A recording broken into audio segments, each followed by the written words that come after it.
কবরে যদি আগরবাতি মোমবাতি আর চাদর দেওয়া জায়েজ হতো, জান্নাতুল বাকিতে 10,000 সাহাবীদের মাজার আছে। সুবহানাল্লাহ। হযরতে ওসমান রাদিয়াল্লাহু তাআলা আনহু শুয়ে আছেন জান্নাতুল বাকিতে।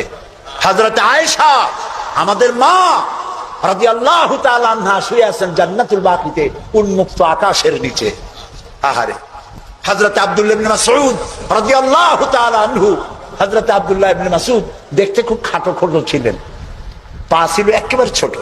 একদিন হাদিসে এসেছে, একদিন তিনি খেজুর গাছে উঠতেছিলেন, নিচে সাহাবীরা দাঁড়ানো, এরপরে তার পাও দেখে ওনারা হাসতেছিলেন, এত ছোট পা হাসতেছিল।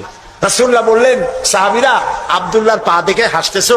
কিয়ামতের দিন আব্দুল্লাহর পা যদি এক পাল্লায় রাখা হয় আর ওহদ পাহাড়টা যদি আর এক পাল্লায় রাখা হয়, ওহদ পাহাড় তার পায়ের সমান হবে না।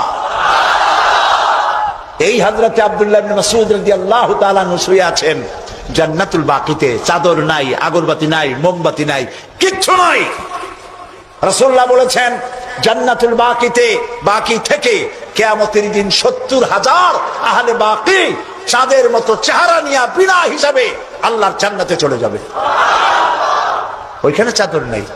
আর আমরা আমাদের দেশের পীর সাহেবদের মাজারে চাদর দিয়ে, আগরবাতি দিয়ে, মোমবাতি দিয়ে সর্বনাশ করছি।